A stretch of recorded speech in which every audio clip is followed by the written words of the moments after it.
Always having people, welcome back to another Scarfey Spurs Talk podcast. It's great to be back myself at the end of exams. Thank you to everyone that stepped in for me, whether it be coming on as a guest or hosting in my absence, making that a lot easier. So thank you very much. And thank you to all of you guys for continuing to watch, to share, to support. Thank you very much. I am back now. That may be a good thing, maybe a bad thing. I'll let you decide on that one. But let's introduce tonight's panel. Firstly, Rosa from Hometown Glory. How are you doing? I'm really well, thanks, Harry. Thank you so much for having me back on post Bilbao glory. No worries at all. Yeah, talking. A lot better perspective, isn't it? I mean, before Bilbao looked a little bit bleak, but now that trophy under our belt, things just look a little bit better. So thanks so much. I'm a completely different person. That's what we love to hear. Thank you, Billie T. Welcome back on. Great to be on with you once again. How you doing, my friend? Yeah, good to be back. Congratulations on your exams. Well, how did they go? Yeah, they went well, thank you. It's nice that it's done, though. I'm not going to lie. Yeah, of course, yeah. It's a long time, man. It's a lot's changed. The whole club has changed, right? It has, absolutely. I mean, during that exam period, we won a trophy. Well, we got to Bilbao firstly. We won a trophy. We changed manager. I think we've had several members of the board step down. So a lot's been going on with Spurs, as ever, even when there's not stuff going on the pitch. But thank you for coming on. And last but not least, our third and final guest of tonight, Justin from The Right Show podcast. How are you doing, Justin? Thanks for joining us. All good. Happy to be about. And yeah, man, it's just all about Tottenham. I've literally been working at Beyonce, Chris Brown for the last couple of days. So I need it back to football. Yeah, 100%. It looked good, though, to be fair, the Beyonce stuff. But thanks so much for coming on. If you need the channel, please do like and subscribe. If you listen after on a podcast platform, please do drop us a follow and a 5-star review. And check out our sponsor in the Kitman. We'll be doing plenty of stuff with them in the 25-26 season. So let's crack straight into it. First thing I want to start with tonight, it's going to be like a little kind of roundup show, kind of nitty gritty, going into different bits, starting with Thomas Frank's first interview. I haven't done a podcast since then. Firstly, Rosa, did you see the interview? And if you did, what did you make of it? I did. And you know what? Oh, it's really hard for me because I'm still pretty devastated over Ange getting fired because I still feel like it was really unjust. I know everyone says move on. That's not how I roll. But I have to say, I thought he spoke so well. I mean, I like him anyway. He seems like a really decent dude. And we all know he's an excellent coach. And the way he spoke about the club, the way he spoke about the players, about wanting to improve not just the younger players, but also the senior players, and also acknowledging Ange and the achievements of last season. Like it just hit sort of everything that you wanted him to hit. So I was extremely impressed while also being heartbroken. No, Joe, well, that's exactly how I feel. I think you summarised that really nicely, and I thought we come across really well, respectful, and also something to get behind. So, no, thank you, Rosa. Billie, what did you make of that interview? Do you think that Frank kind of got it spot on? He would have known that the love's still there, I think, for Postecoglou, and he did acknowledge Ange. Yeah, I echo Rosa. I feel like, I was really sad when Ange left, particularly after the scenes that we saw at the parade since, and the trophy, obviously. But as time has gone on, it does seem like a right fit. And I'm glad that Ange kind of goes, with his legacy untainted. Nothing will ever change that now. He'll always be an absolute legend for Tottenham. And I think as time goes on, that will probably look better and better as it goes on. So I was really impressed with the interview. I think he seems to, as Rosa said, he's a really good guy, really good coach. It just seems a good fit. And it seems like the whole process was much smarter than usual. We weren't getting turned down left, right, and centre from different managers. Seems like we chose a manager, went out and got him. And I really, really like the shout out to Ange. I thought that was a really class touch. And everything coming out of the media at the moment from the club is positive. So it's a good start. But now is where the hard work starts, I think. And starting with the transfer window, and now it's time to get moving, I think. It certainly is. Billie, would you also say that he seems like a top guy, a genuine guy that genuinely cares? We saw that as well. Brentford, I think, like he had this thing, didn't he, going over and hugging like a young fan. Just little things like that. I think he just seems like Postecoglou was a top bloke as well as a great manager. I think that was really important in the wake of Ange because one of the things which endeared a lot of fans to Ange was his personality and his. The fact that he was always sticking up for the club and always talking positive of the club, when many managers in the past haven't done that. And Frank seems to continue on that vein. He just seems like a really, really nice, to possibly even more so extent than Ange, because Ange can be very spiky at times because he's he had a lot of press conferences where he was sort of arguing with the journalists and fans even. So it might even be a kind of version of Ange. So yeah, I'm looking forward to seeing how it goes. I just it's big shoes to fill now, right, after a trophy win. 100%. Justin, a slightly different question to you, because I don't think we spoke since. What have you made of the appointment of Thomas Frank? I know your thoughts on Ange, but do you think the club have got this right, like Billy says there, in terms of it's not just about the manager as well, it's about the guy, and it's kind of, softened that blow, I suppose, and made that transition easier for the players? Yeah, to be honest, I think that they used their brain for once and they actually got in someone who can do the job what the fans want and the job what they want. And for once, I feel like he's not someone who's trying to be bigger than the club. He's someone who respects and understands that where they've come from. Same with Ange as well. He understood that obviously he's a winner, but he was coming to a big club instead of he's the big boss who's coming here and we should just be grateful that we have him. So, and I was happy with the appointment, to be honest.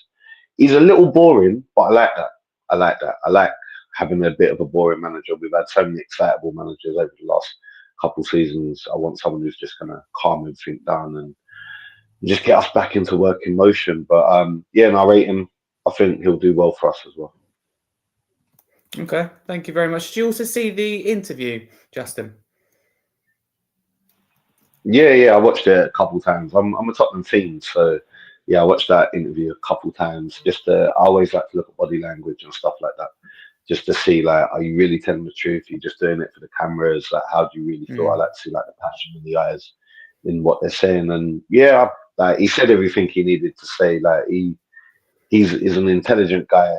If I'm correct, he used to be a teacher as well, so he knows how to speak to our audience. And I think he's genuine. That's one of my main ones. I feel like he's genuine, that he really wants to do this job. That's, I think, really important. Can I ask about Daniel Levy? I'll tell you what, I'll start with you, Billy. Firstly, again, did you see the interview with Levy? And even if you didn't see it, kind of bits that go around on social media, what have you made of what you've seen? I did see it.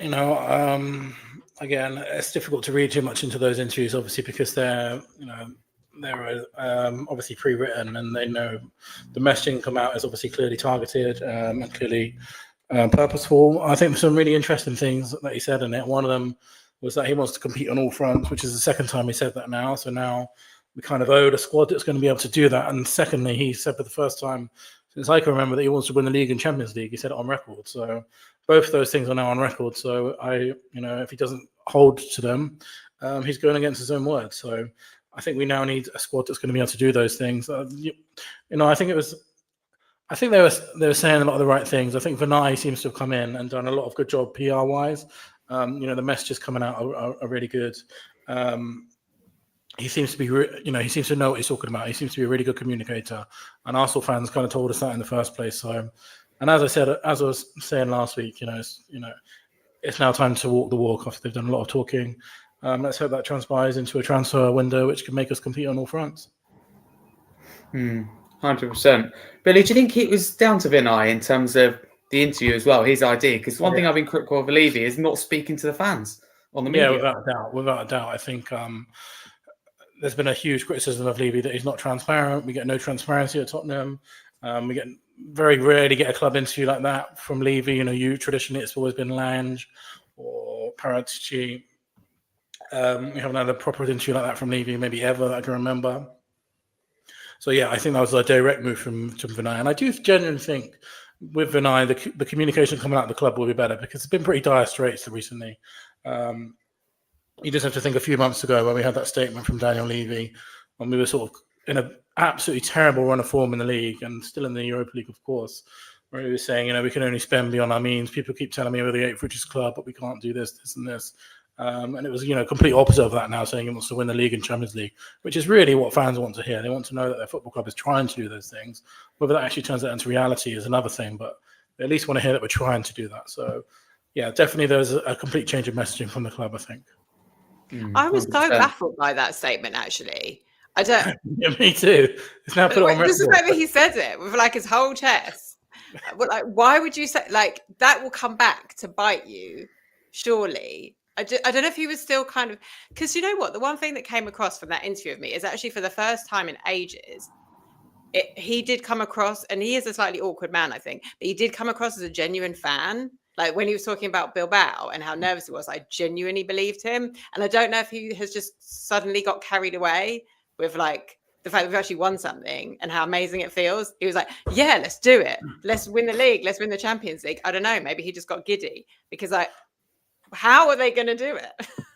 My opinion on that is I genuinely believe that's from Vinay as well. He's probably trying to make him seem more human, because Levy has always been sort of very robotic chairman. He very rarely shows any kind of emotion whatsoever. He's very methodical in absolutely everything that he does. So I think maybe this is a slight play from Vinay to try and make him seem more human, maybe. It really worked. Except for the bit about the red wine. That was really weird. Yeah. Very strange indeed. You know, I've got the clip here I think you're talking about from Daniel Levy, so let's have a little listen. What we haven't done that is more important. We need to win the league. We want to win the Premier League. We want to win the Champions League. But, you know, we want to win.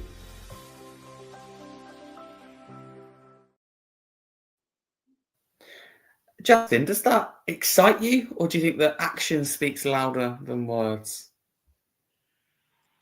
I'm more in the motion of, bless him.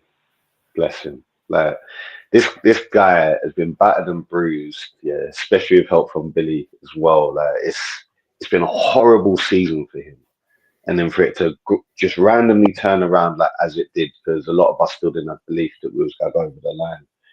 He probably, he's probably just flying on emotions right now, not really thinking. So I know deep down when he goes back and rewatches that, and what the fuck did I do? As in, what did I just say? Did I really just say that we want to win the league and win the Champions League? So I stopped loving this guy from when we won the League Cup and we sold Berbatov. Like from that day onwards, I was like, okay, you don't want to win then, because we've just won something and you've sold our best players. So now it's just about action. It's all about action. That's all I want to see, because he can talk.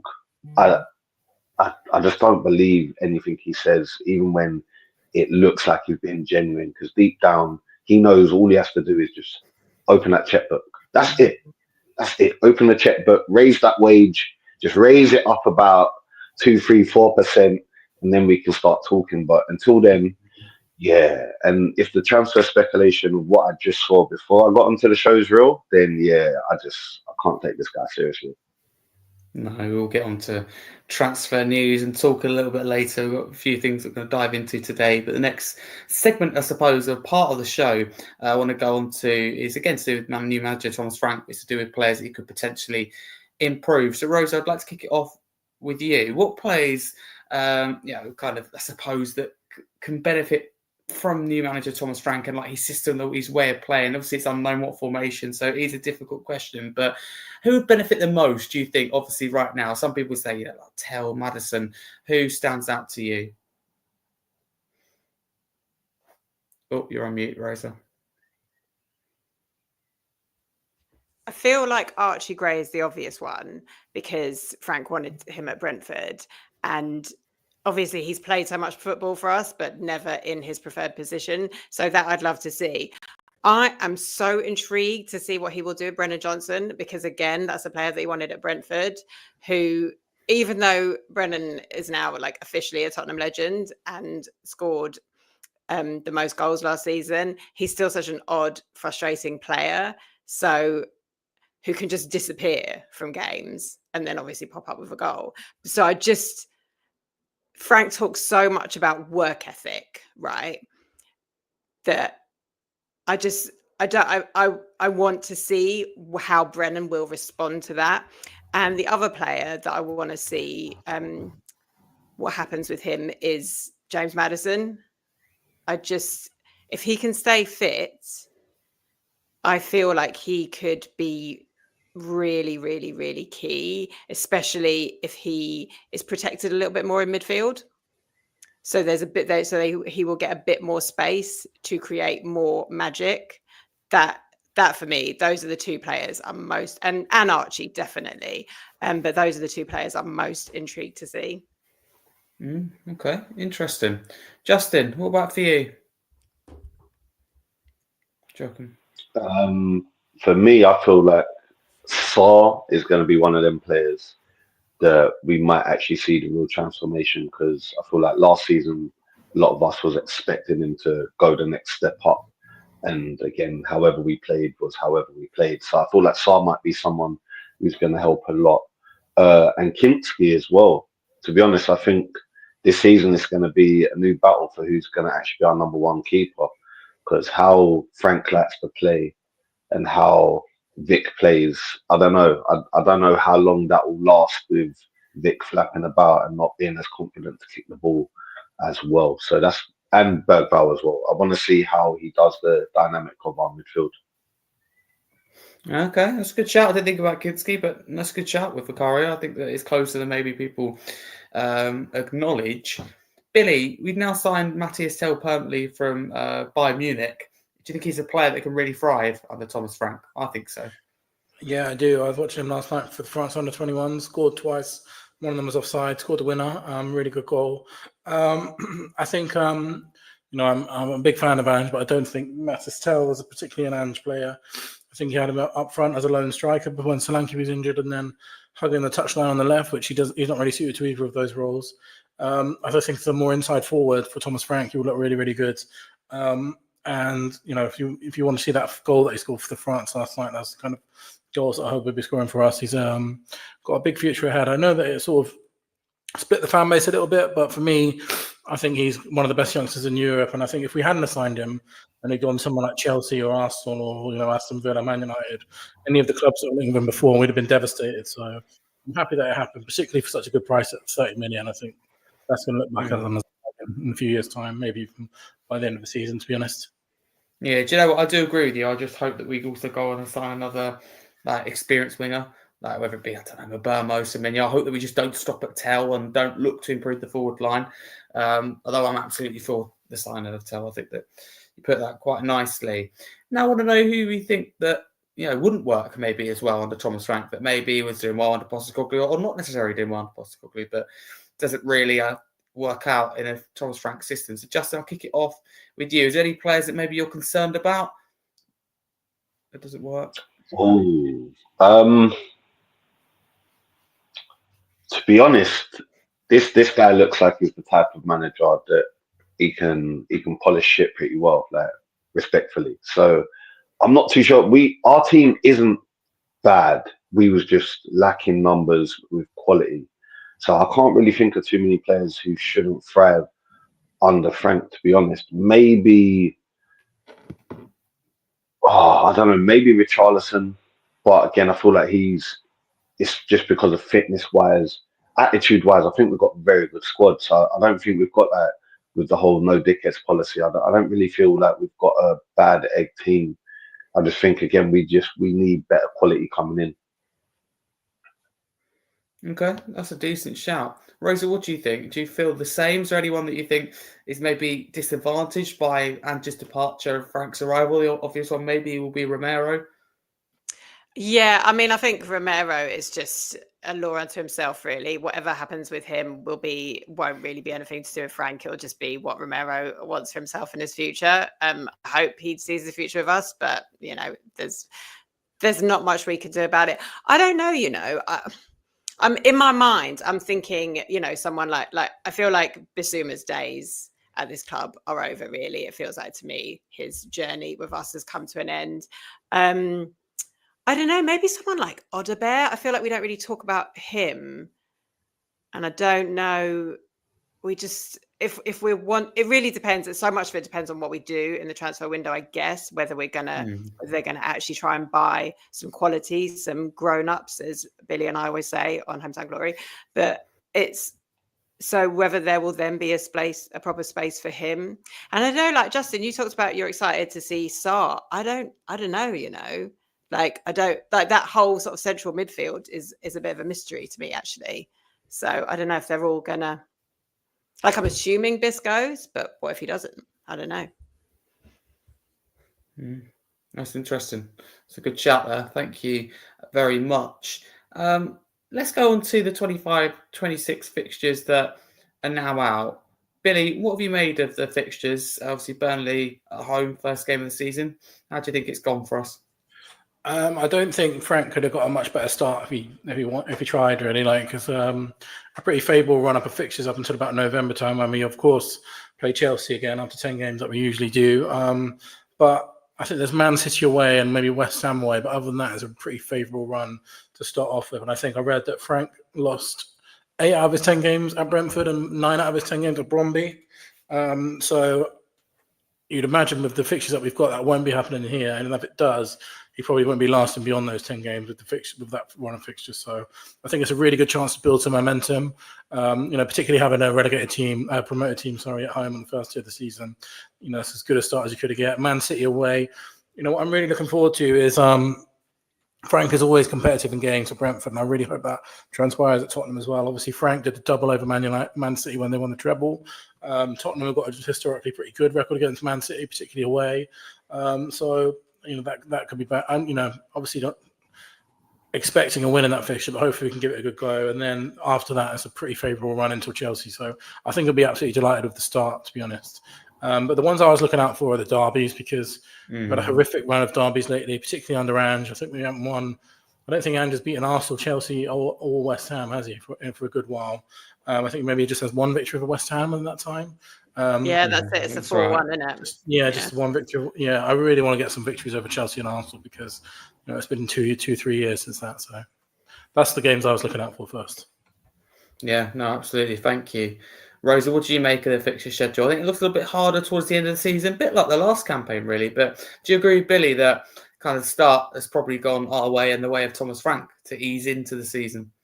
Yeah, I think so. I don't think the league is so tough that to get a promoted team to start off with is a real gift. I was quite horrified to see that we play Chelsea after 10 games. One of the things that I do like is that we have Arsenal away first, which I do prefer traditionally. I thought maybe last season it was better the other way around to mix it up, but that didn't really work out. So I am glad it's that way round. Then we do hit like a horror run, don't we, in like November, December. But if this is where we find out, right, how much of the injuries were to do with Ange, because you would have to hope that we're not going to have the same kind of horrific injury crisis and that we will have more of our players in that nightmare period. I don't know. I'm praying, basically. Yeah, absolutely. Justin, can I ask you your thoughts on the fixtures released? If we don't know, the first kind of 3 games are Burnley at home, because our campaign kicks off on the 16th of August, Saturday, 3 p.m. game. Then it's Manchester City away and Bournemouth at home. And actually after that, it's West Ham away and Brighton away. So I wouldn't say it's an easy start. Where I will agree is that first game of the season is probably ideal. Is that fair to say, Justin? Yeah, of course. To be honest, I think a lot of people are still caught up with a bit of PTSD of last season, of how we were just getting slapped left, right and centre by any team. So to be honest, I'm quite confident. It's a new Tottenham. We've not stepped into a season off as winners for a long time. So yeah, I'm not.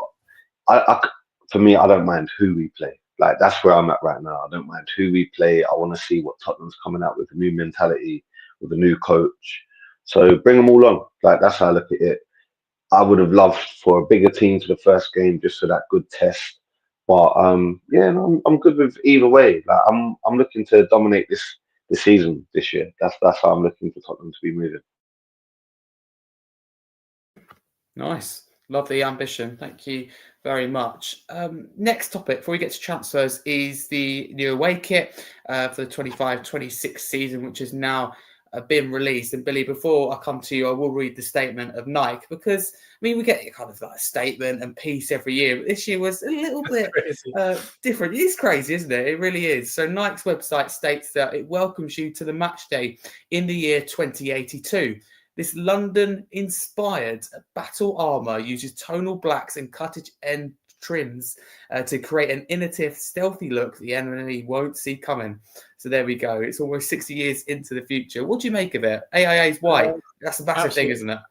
That paragraph is absolutely nonsense, but the kit itself is fantastic.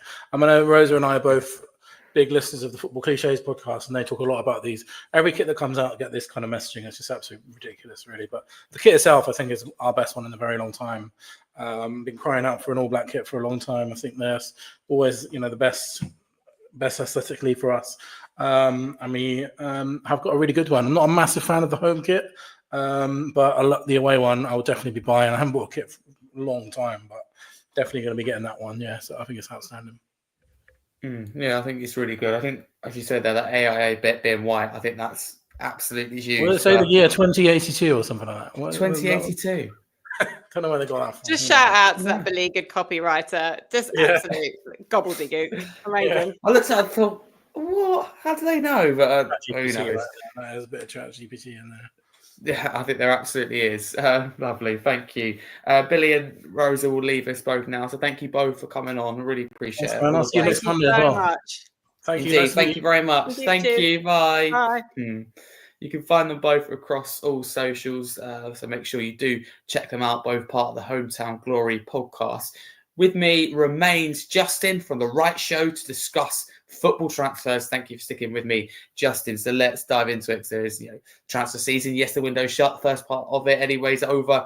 But we go to the Club World Cup. There's still business, going on. So the transfer news I want to start with, Justin, if you don't mind, is the player that we look to about to be signing, and that is Koto Takeyoshi. Hopefully, I said his name right. If I haven't, I do apologise. As a centre back, Japanese.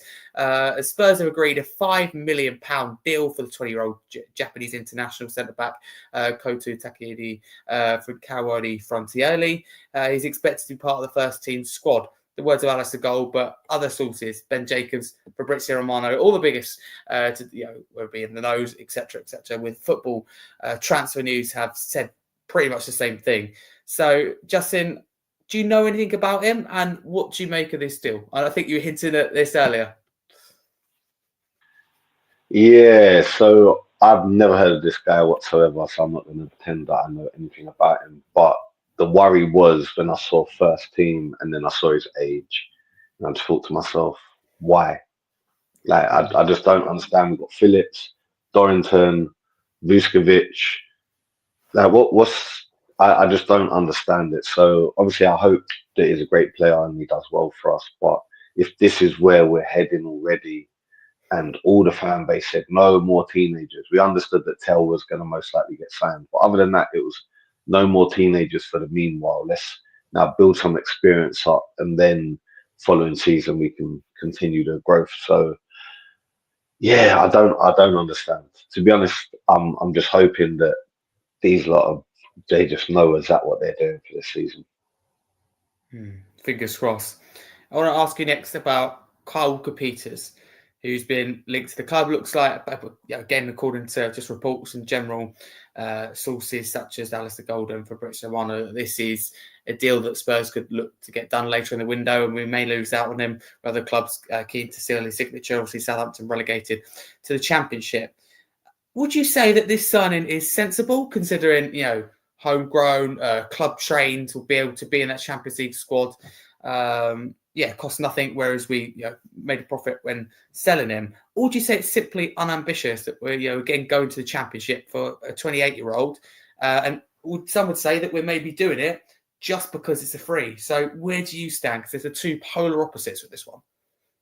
Yeah, so it's just bad planning. To be honest, I don't think that the team, or as in the owners, really looked at our team for longevity wise. So we let go of a lot of players, and then now we need them.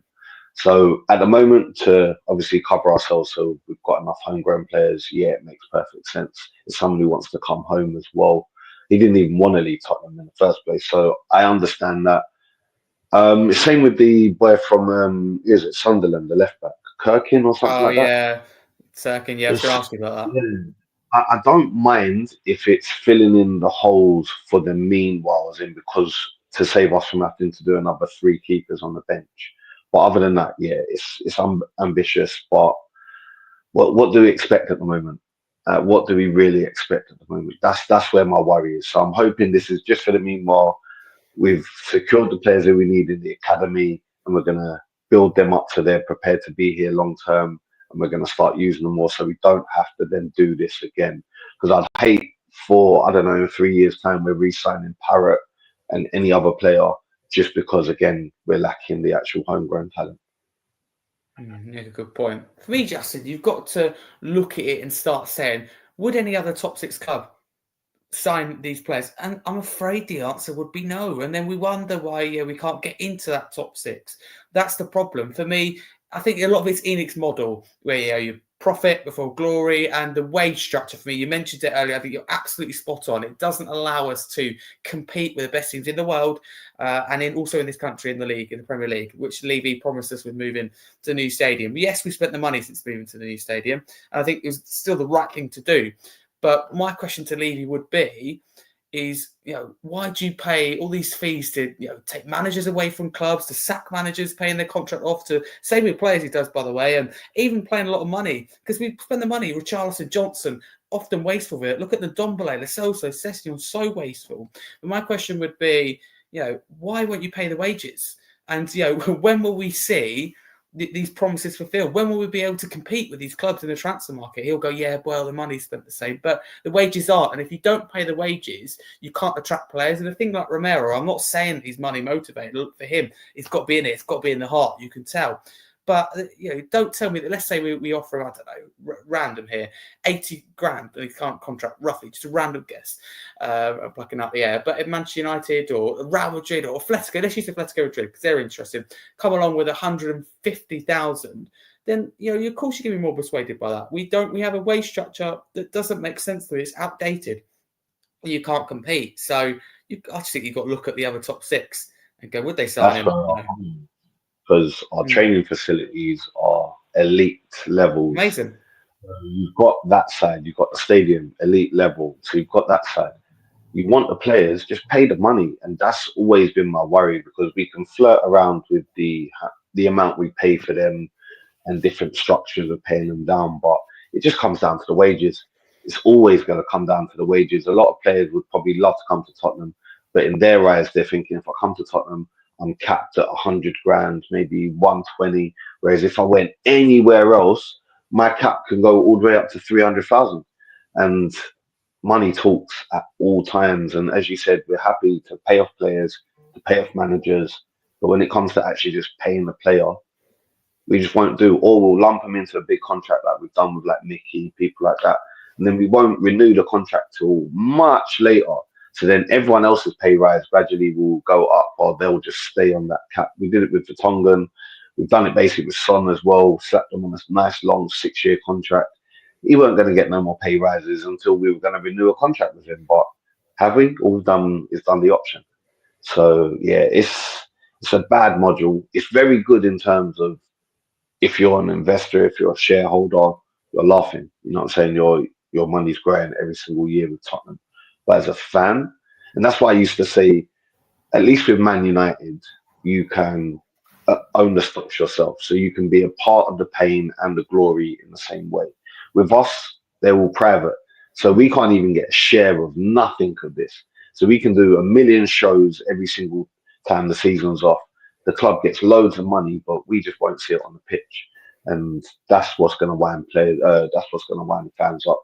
And even the players at the end of the day, they all talk. At the end, if a group of my mates are all pulling up in Bentleys and I'm still pushing the Lambo, obviously it's still a Lamborghini, but why can't I get a Bentley? Oh, because my club I'm at won't even give me the money nowhere near it. Sooner or later it's going to wind people up. Yeah, indeed. Eberechi then, Justin. Do you think, firstly, it will happen? And if it did, would it be, what many fans would call a statement signing? A signing of intent, of ambition from Daniel Levy? If we would have got him 2 years ago, yes, I'd have said, yeah, that's a statement signing, showing some ambition. Getting him now, it will feel like when we got Maddison. It was like, yeah, you should have done this, but you've taken a bit too long. Now, if we got in like a Xavi Simons, I'd have been like, okay, statement signing, you lot are trying to do something. But at the moment, yeah, it's every single year it just goes on with Eze. I'm just thinking he's getting older. He's good. I do like him as a player. I like to watch him play, but yeah, it's not like he's pulling up trees. Like, I'm just being real. It's not really pulling No, up the trees. no, fair enough. All I would say is I think 68 million release clause for an English attacking midfielder of his quality and caliber isn't a lot, and we're hearing reports that it could be paid in 3 instalments of 20 million, which means they're probably accepted about 62 million in the end. So for me, that's not a lot. But another player then, I suppose, Justin, is Semenya. Is that a player maybe you prefer to see? He played right wing, left wing, and has had an excellent season at Bournemouth, but he's priced like a little bit higher than Eze by the seams of things. Yeah, again with Semenya, another player I think the fans will love to watch. But again, is he really that guy? Like really, who else is going for these players? That's what I always come down to. Who are we battling for?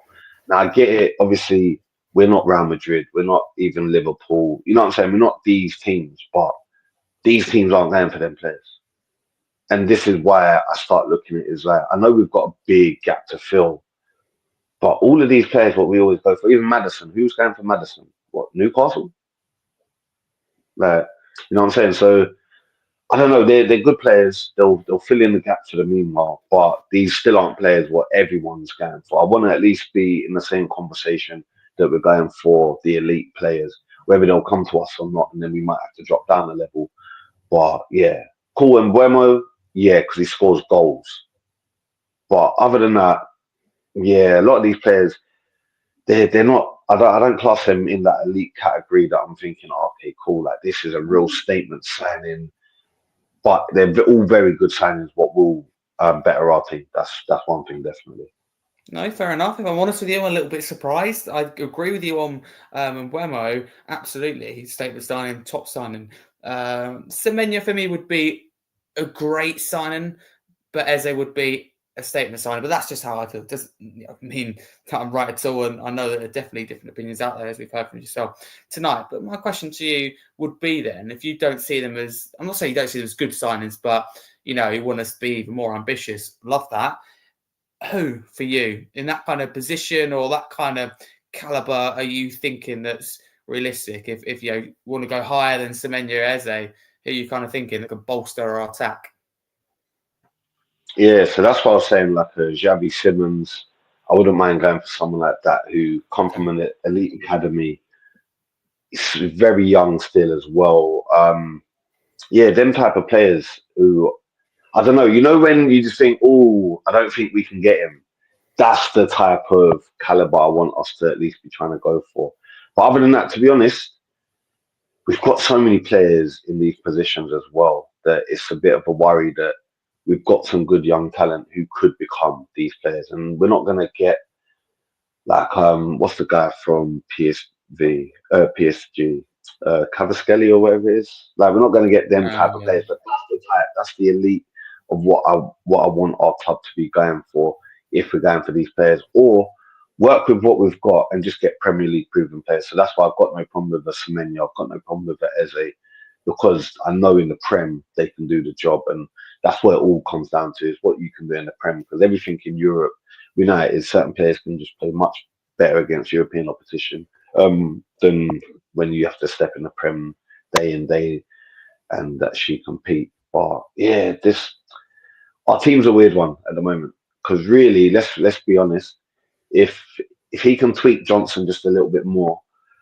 that's even more goals, that's even more assists every single season. If he can get Tell to be performing to how Bayern had him just before he come to us, again, that's a whole different amount of goals what you're going to be bringing into the team. And then just a dominant forward who can help Solanke, because I just feel like we can't rely on Solanke for a whole season. It's just unfair on him to expect him to bag 40 goals. Okay, no, that's really interesting to hear. That's why I asked. Thank you very much. Christian Romero, I want to kick off. I think this is a discussion that I think we'll be having all through the transfer window. Whether we think that he will stay, it's right to keep him. Because, Justin, I think you will probably agree with me on this. There's no point keeping a player that doesn't want to be here. But, Romero, World Cup winner, absolute class. Do you think we should be doing everything in our power to keep him, to persuade to keep him? We talked about new contracts, improved wage. That could be part of that. Maybe captain if on leave. I think that's another idea. We've got to build the defence around him, haven't we? Build the team around him, a player of his quality. spot on. For me, you just have to have that conversation of what do we need to do to keep you here? It's just that simple. Because if you want to go, you can go. But what is it? What would actually make you want to stay? And if it's just about the club showing more ambition, because that's what it seems like every single time he sends a shot at the club, it's always about the ambition and what we're doing to move forward. And it's the exact same thing what Kane used to say. Same thing what Berbatov even said. We've had so many players talk about the moving up the level and the club just not doing it. So I feel like, to be honest, that's all it is, because we went and won something with him. Since he's been at Tottenham, he's completed international, and now it's time to do it with a club. So I personally you'd have to build a team around him. If not, then I wouldn't say Van der Vent's the guy who you then build the whole team around, unless we can make sure, obviously, he's going to able to. But then even Romero, his availability has been dreadful as well. So yeah, I don't know. It's a struggle, because even if he does stay, like, is he going to be fit for a whole season? What's the most amount we can make on him? I think he's only got 2 years left on his contract as well. So when he gets into that final year, it starts getting a bit crazy anyway. So I'd literally say, look, if you're staying, you need to sign a new contract. If not, yeah, you're on your way. But who's got the money for him? This is the thing. That's the thing. Atletico are currently being tight. If they pay 70 million, which seems to be the asking price, I think Levy then you can go. She's in. Yeah, you can go 70 mil. Like, let's be honest, you can go, because you don't want to risk it unless he's signing a new contract. Yeah, you don't. Some would say it's a good time to cash in on Romero, and I know why you wouldn't risk it, but would a top club take that risk, take that punt, knowing that he's absolutely worth it? I don't know. I'm not saying that's the right thing to do, but for me, 70 million doesn't feel like a lot. I feel like it's elite talent, but it's just the money wise. If they can pay it, then no problems. But would he want to go to, say, like a PSG instead, who would more likely be able to pay for it? It's hard. So it's a really hard one. So that's where, we kind of stand with Romero. Last one I want to ask you about is Vicario. A lot of speculation about him. I don't think that he will leave, but some fans suggesting he maybe could or should. For you, keep him or sell him? You mentioned there earlier in the podcast, you want that competition between him and Kinski. Totally agree with you on that. So based on that, we have to keep him, don't we? That's how I look at it. Me personally, he's got 2 years. 2 years to be with us. So it's either he dramatically changes next season and there's no more flappy stuff. But let's be real, we love the Van der Ven clearance, but people start to forget, why did he have to clear the ball? What made him have to clear the ball off the line? And then you go back and watch the replay and you understand, oh yeah, it was Big Vic. So I just feel like unless he can remove that flappiness, I'm not expecting him to become an elite level passer of the ball, but it's the flappy stuff.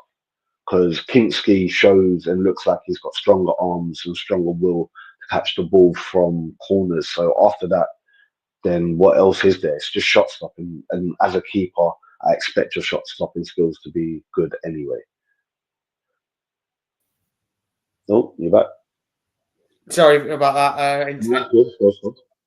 But yeah, no. So yeah, I just feel like if he doesn't improve with the gathering of the ball from corners and stuff like that, there's no real reason to go much further with it. No. We'll say that we're building a really young team. Yeah, Mikey Moore, 17. Vuskovic, 18. Gray, 19. Bergvall, 19. Yang Min Hook, 19. Ashley Phillips, 19. Takaheu, who looks like to be the new signing, 20. Odebear, 20. Tell, 20. Doggy and Star and Kinski, 22. Dragosin, 23. Johnson, Spencer, Van der Ven, 24. So you're a really young team, isn't it, Justin? Yeah, it reminds me of the days of under Putch when we was just building a young core and then we needed the experience to come in. So we're either going to get the experience or they're all going to grow and learn together. That's how it's looking. I've got no problem with the young team because even in basketball, my young team just went and won the championship. So the youth can go and do it. But yeah, you need experience around it. You actually need to fill it in. And we've got experience. Okay, cool. We've got Romero, who's a bit older. We've got Benton Cole, who's a bit older. Cool, if Basuma stays, he's like 28 as well. Ben Davis is there as well. Obviously Sonny, but it's all about physique these days. It's not as much about the technique. So like a Van der Ven wouldn't, not a Van der Ven, like a Van der Sar, Van der Vaart, so it wouldn't be what he was in this time. He wasn't able to do what he was doing with this type of speed around him. Even though the Prem is still fast, but it's even more. Everyone's to a level of able to run up and down the pitch, sprinting 90 minutes all the time. So the youth will help us. The youth will definitely help us push past certain barriers. I just feel it's decision making, and decision making comes with experience, and it's not always down to age. It's just about how much you've played. So that's why, at least with our loanees like Abbott, Dolany, Keeley, them type of players who have actually got men's experience in football, that were able to help us going forward as well. And I think that's all we need to do, is just start making sure our youth players actually kick the ball on the pitch, because the under 21s, that's not competitive enough for them. No, it's a good shout. Right, I think that kind of wraps us up. Have you got any final comments or anything discussed on the podcast, or anything you want to bring up, Justin? Everyone just think positive thoughts that this is going to be a new Tottenham. That's it. Just think that it's going to be a new Tottenham. It's not the same as what we're used to. We're winners. If you need reminding, go outside the stadium and you'll see a big banner there saying we're winners. So yeah, that's what we need to focus on. And hopefully, even if the transfer window doesn't look like how we want it to be, hopefully that they've actually got the work there set in place, and Thomas the Frank engine knows what he's doing. Love it. Absolutely. You've got to get behind that. And Frank, rather, regardless, what I was going to say is how you feel about the decision of Ange, or even the appointment of Thomas Frank.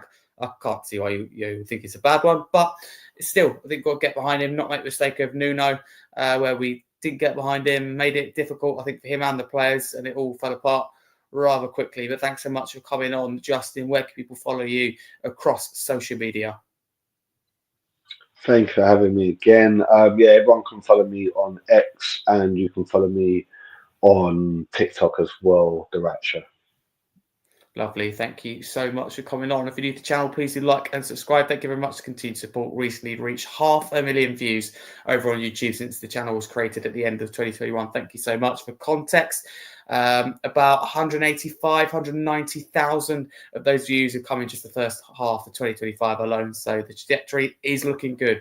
Thank you very much. It means a lot. If you're listening on podcast platform, please do drop us a follow and a 5-star review. And I love, another little thing, me, I don't like to plug too many things, but it's an exception with this one because the nominations are now open for the Football Content Awards 2025. So if you could please nominate me in the following 3 categories, which is Best Young Content Creator, Best Club Content Creator Premier League, and Equality, Inclusion and Diversity Individual Award. You can just go to the Football Content Awards website or the Google Docs form. If anyone wants that, I can drop a link, whether it be after on Spotify, Amazon Music, etc., Apple Music, or I drop it in the YouTube chat. Just let me know. So that's the 3 categories are Best Young Content Creator, Best Club Content Creator Premier League, and Equality, Inclusion, Diversity Individual. I was proud to be a finalist for 2023 and 2024. So to be there in person again, wherever the venue will be, wherever it will be in 2025, would be a real honour. 3 years in a row. That's what we're looking to make possible, and the channel also does really well as a result. So thank you very much for your continued support. I am back. There'll be more podcasts announced soon about change of a podcast format. All I will say is it's going to be 2 podcasts a week going into the new season. So more Tottenham talk, more content for you guys. So hopefully you enjoy it. But for now, a massive come on you Spurs.